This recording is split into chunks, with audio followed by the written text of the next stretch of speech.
To release another recording on this topic, but something occurred to me on it, and I just thought I'd do it, take it from this point of view instead, because it meant more to me to do it this way, which is I am looking into. I'm always interested in prototypes, technologies that are being developed, and I tip my note. What's the word? Dip my toes into something every now and again. And what I've discovered recently is this new robot that's been developed by Boston Dynamics, right? And basically, what it is it's been developed. I think it's specifically to sell to Amazon, but I don't see why it's not going to be sold to other warehouses. And basically, it's going to be used to move cargo off trucks, onto trucks, and around the warehouse in general. Now, we already in Amazon, in Amazon they already have a lot of robots that you use to do that kind of work. So this is even more automation being brought in, and and these fulfillment centers are. We've already got tags, and it's kind of messed up. Anyway, what I'm concerned about is all of these brilliant scientists, like Elon Musk as well, is developing an AI, and he's saying, for example, that we need to consider some form of universal basic income for people in the future. And it's like all of these people who are developing these amazing technologies, I'll give it to them, they're not concerning themselves, I don't think. Like, I'm sure it is a concern for them, but it's not their concern is focusing on building their technologies, really. But they're not concerning themselves with what is going to happen to all of these people that they displace. This new robot is going to be brilliant, I'm sure, and it'll make the overheads for Amazon way cheaper, and they will not need to hire as many people. But that's just it, though. Like, it's not going to be hiring. It's like they're going to be. This is another means through which people's jobs are going to be cut. And when you take that and you put it in tandem with the likes of, say, for example, Musk's Tesla, who are developing self-driving trucks for transporting goods. So you now have the means of, and it's actually worse than that, you have the means of transporting goods on trucks from A to B. You have the means of unloading them and storing them. This is all without the use of people. Unloading them, storing them, taking them off, loading them, distributing them, and even bringing them to people's actual homes. Amazon at the moment are looking at development of, I don't know what the fuck to call them, but like little robot cars. Basically, they would store your package and they would arrive up to your house and they would open and they would reveal your package and you'd come out and you grab the package. It's conceptual at the moment, but it's really not that. It's not that. As far as all these fancy developments go, it's really not that much of a big milestone, so to speak. And then they all want to do it by air in the end as well. So I'm looking at this thinking, here we have an industry which is automating as much of its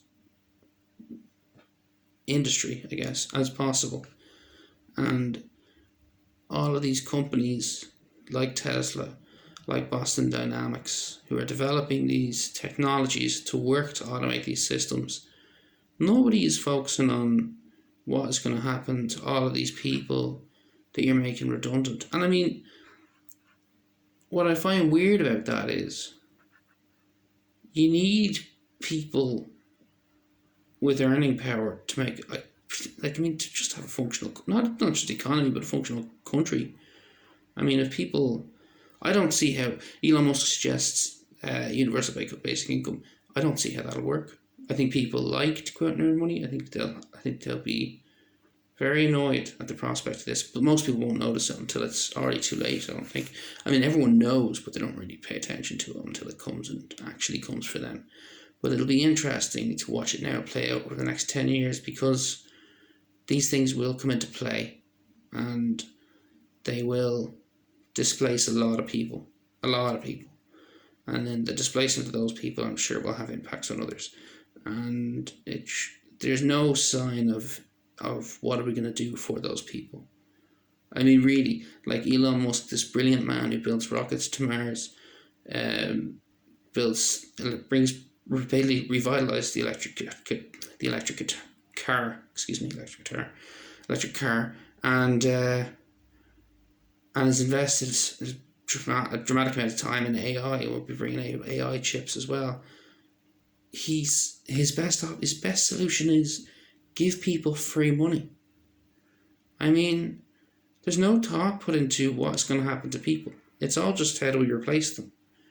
And people who are doing the jobs in the day-to-day are too busy doing the jobs and recovering from doing the jobs and then going back to do the jobs to realise that the people who are paying them spend half their time thinking about how can they get rid of them. And I mean, I wouldn't consider I'm not someone who's anti-capitalist. You know, power to the entrepreneur. I have no problem with it. But that business of how do you make things? There's a desire to make things more technologically advanced, constantly advanced. We need robots to do this, this, and this, and there's going to be less human error, and there's going to be more efficiency, and it's going to be cheaper, and it's just like, fine, but you're cutting out a lot of people. You're screwing over a lot of people who make their livelihoods off the back of working with you. I don't know. But it'll be crazy to see this now play over the next 10, 15 years. I mean, it's already happening in many respects, but it will become a lot more evident when there is a lot more, as it goes up, as it's currently just like, not just, but as in, it is currently smaller and lower end jobs that are being replaced, and it'll get to replace higher and higher value jobs until people start to take notice. And I'm not sure what's going to happen when people take notice. It could be pretty dark. But anyway, I'll be looking at all these future technologies with great interest in the development of these technologies. And I'll be looking for more to see, is anything going to develop that would help us? Or what are the other supposed threats to future careers? I think anyone who is trying to plan a long-term career should try and make themselves aware of the technologies that are going to be coming into their sector. So that's why I'm interested.